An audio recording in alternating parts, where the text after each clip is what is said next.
Halo teman-teman, kembali lagi nih sama kelompok satu yang bakal ngejelasin semua keinginan kamu. Kalian penasaran gak sih apa yang terjadi waktu kita masih dalam perut kandungan ibu kita?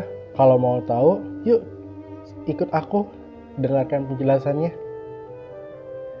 Saat bayi berada dalam perut ibu biasanya disebut dengan masa prenatal atau masa prakelahiran. Jadi, pada dasarnya, semua makhluk hidup mengalami proses perkembangan. Nah, sebenarnya apa sih perkembangan itu? Yuk, kita dengarkan. Menurut Elizabeth Hurlock, perkembangan adalah perubahan yang sifatnya progresif atau perubahan yang bertahap yang terjadi karena adanya proses pematangan dan pengalaman. Masa prenatal inilah periode pertama dalam proses perkembangan pada manusia. Ciri-ciri prenatal. Ciri-ciri prenatal sendiri ada 6 yang dapat terlihat ataupun memiliki dampak terhadap janin, yaitu yang pertama terjadinya pembaruan sifat yang diturunkan oleh kedua orang tua terhadap sang anak. Selanjutnya ada pengaruh kondisi ibu terhadap janin, lalu kepastian kelamin saat perut ibu hamil di USG dimulai dari minggu ke-14. Pertumbuhan yang sangat cepat yang terjadi kepada janin, bahaya fisik dan psikis yang dapat dialami sang calon bayi apabila sang ibu tidak menjaga kesehatan ataupun pola hidupnya. Dan yang terakhir adalah ibu hamil disarankan untuk membentuk sikap-sikap yang baik dikarenakan dapat berdampak kepada calon bayi untuk membentuk sikap-sikap yang baru akan diciptakan selama dalam kandungan. Kurang lebih begitu penjelasan secara umumnya. Lalu apa saja sih kira-kira yang berubah pada janin tersebut? Dan bagaimana bisa terjadi perubahan dari ovum yang dibawahi oleh sel sperma hingga menjadi seorang bayi? Nah, selama masa prenatal ini kita mengalami 3 macam perkembangan, yaitu perkembangan fisik, kognitif, dan sosio-emosi. Maksudnya apa sih? Untuk perkembangan fisik itu ada sebuah perubahan bentuk dari bagian kepala sampai ujung kaki, termasuk dengan organ-organ di dalamnya. Untuk perkembangan fisik sendiri itu ada 3 tahap, yaitu yang pertama adalah tahap germinal, yang terjadi pada 2 minggu pertama di mana zigot membelah diri kemudian menempel pada dinding rahim. Lalu 36 jam setelah pembuahan, zigot membelah diri dan menduplikasi sel.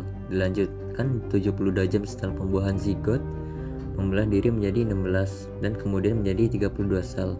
Dan sehari kemudian menjadi 64 sel. Pembelahan ini terus berkembang hingga terbentuk 800 juta atau lebih sel khusus yang membentuk tubuh manusia.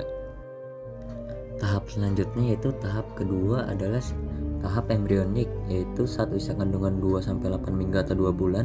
Pada tahap ini, organ dan sistem utama tubuh, pernafasan, pencernaan, dan saraf tumbuh berkembang dengan pesat dan janin sudah mulai terbentuk.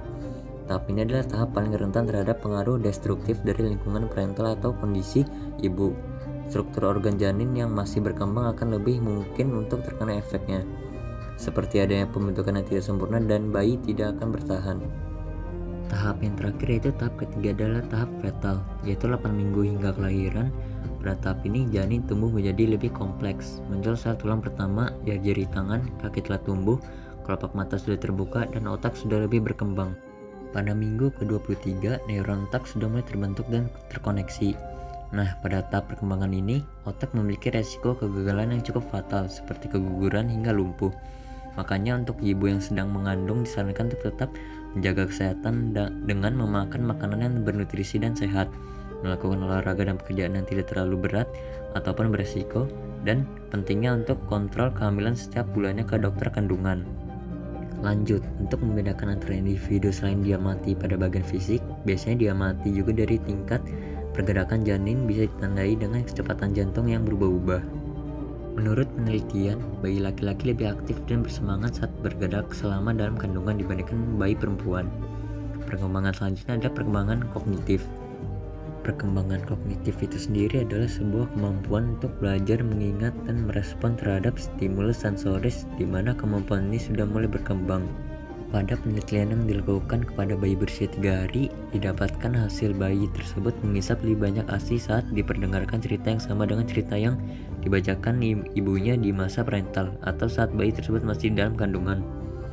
Namun, sebaliknya, bayi akan menghisap lebih sedikit ASI saat ibunya menceritakan cerita yang berbeda dari yang biasanya ibu ceritakan di masa prenatal atau saat bayi masih dalam kandungan.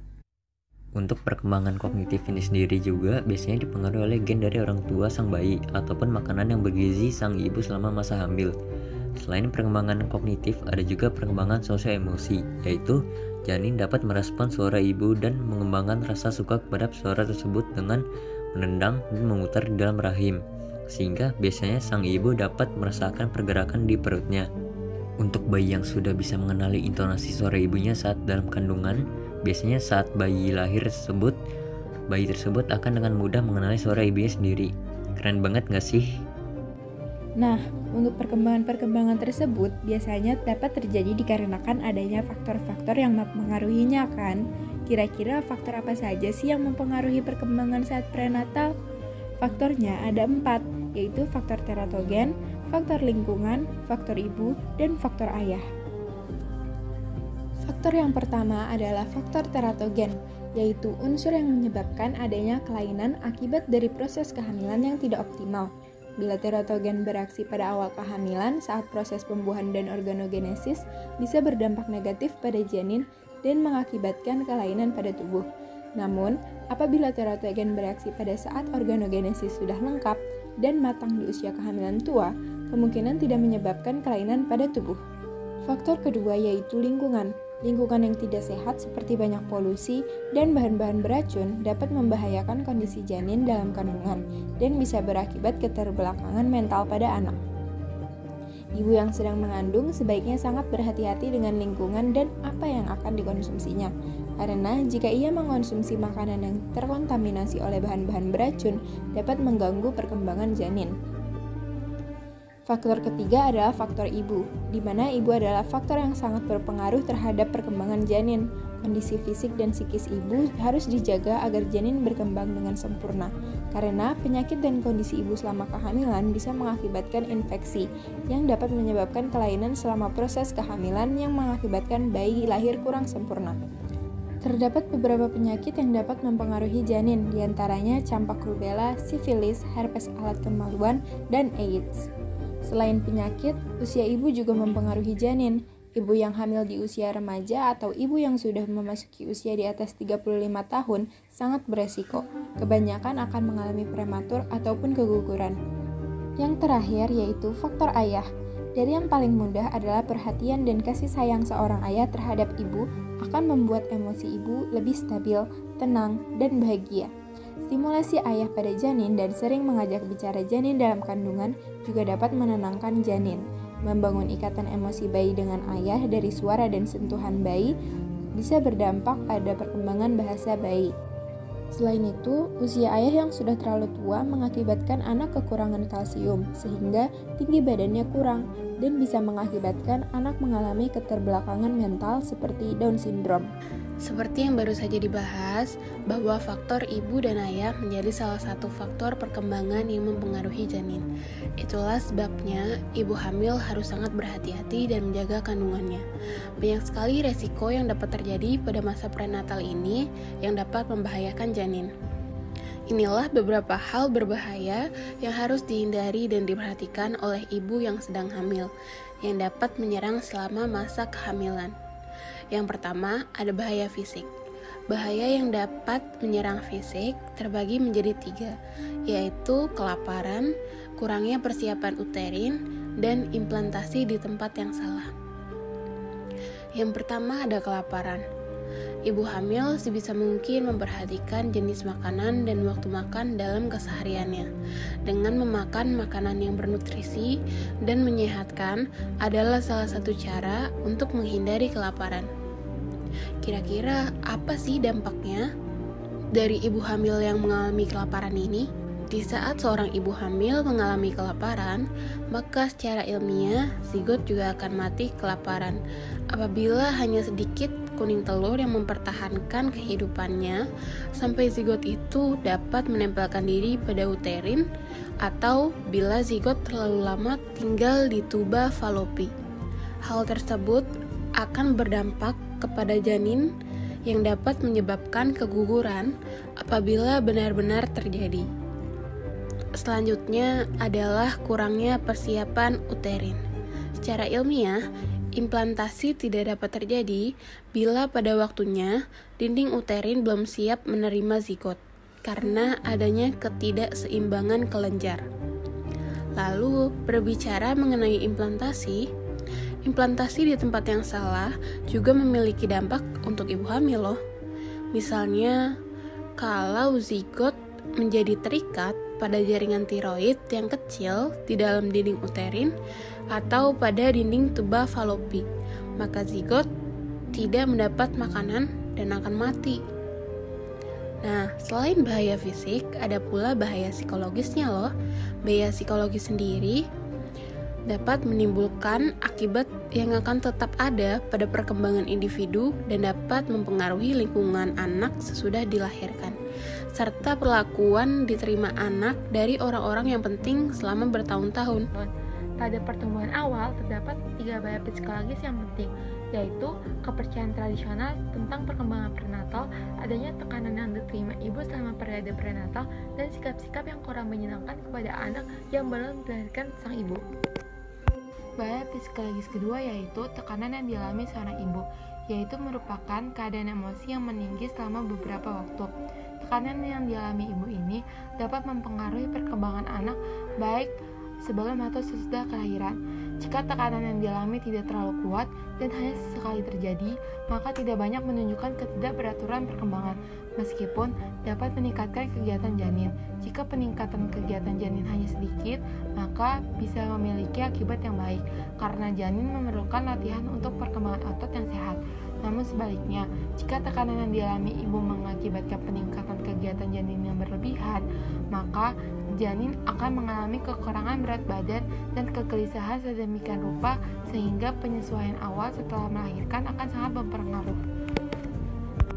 Bahaya psikologis yang terakhir adalah sikap yang kurang menyenangkan dari orang-orang yang berarti dalam kehidupan anak. Dalam banyak hal, bahaya ini merupakan efek yang paling serius dan paling mendalam. Karena sekali sikap berkembang, maka sikap itu cenderung mapan dan hanya ada sedikit sekali perubahan. Terdapat beberapa sikap atau pandangan kurang menyenangkan yang dapat dialami oleh ibu hamil, yang umumnya terjadi kepada anak yang belum lahir, seperti merasa bahwa dirinya tidak diinginkan, lebih menyukai anak dengan jenis kelamin tertentu, memiliki konsep anak impian, merasa tidak menginginkan anak kembar, atau ingin melakukan aborsi, dan penghinaan terhadap anak. Apa itu tes screening? Tes screening adalah pemeriksaan pada ibu hamil yang dilakukan dokter atau bidan untuk melihat apakah janin memiliki kondisi tertentu. Dokter dapat mengamati apakah terdapat sesuatu hal yang janggal atau abnormal sehingga bisa dilakukan penanganan. Tes screening sendiri memiliki berbagai jenis dan dilakukan pada waktu yang berbeda-beda. Di antaranya, pada trimester pertama, kita dapat menentukan usia kehamilan, jumlah janin, dan mengidentifikasi kelainan pada janin. Dan juga bisa mendeteksi apakah janin memiliki kelainan Down syndrome. Pada trimester kedua, kita sudah bisa melihat perkembangan janin dan struktur tubuhnya. Kita bisa melihat apakah janin berkembang normal atau diperlukan tindakan. Selain itu, dokter atau bidan dapat mencegah resiko pendarahan dengan memeriksa posisi plasenta dan panjang mulut rahim. Dokter atau bidan juga akan melakukan pemeriksaan rahim dan mioma untuk mengukur resiko terhadap janin. Yang terakhir, trimester ketiga. Pada trimester ketiga ini, dokter atau bidan dapat menilai perkembangan bayi untuk persiapan melahirkan. Kemudian, dokter atau bidan juga memeriksa ada tidaknya kelainan kongenital mayor atau disebut juga dengan kelainan bawaan pada bayi. Hasil pemeriksaan USG ini merupakan sebuah tindakan pemeriksaan yang tidak menjamin 100%. Apabila hasilnya normal, maka bayi yang dikandung akan normal.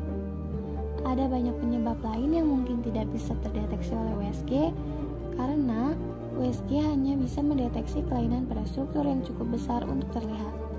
Oleh karena itu, sebaiknya ibu hamil melakukan pemeriksaan secara rutin dan sadar dengan perubahan kondisi pada tubuhnya sekecil apapun. Oke teman-teman, itulah penjelasan mengenai perkembangan pada masa prenatal dan prakelahiran. Semoga bermanfaat, terima kasih. Wah, gak kerasa ya. Beberapa menit kami telah menemani kamu. Dari itu sedikit penjelasan dari masa prenatal atau masa prakelahiran. Terima kasih banyak telah menonton. Semoga ilmu dan wawasan kita selalu bertambah. Mohon maaf atas segala kesalahan dan kekurangan dari kelompok 1. Dan see you guys!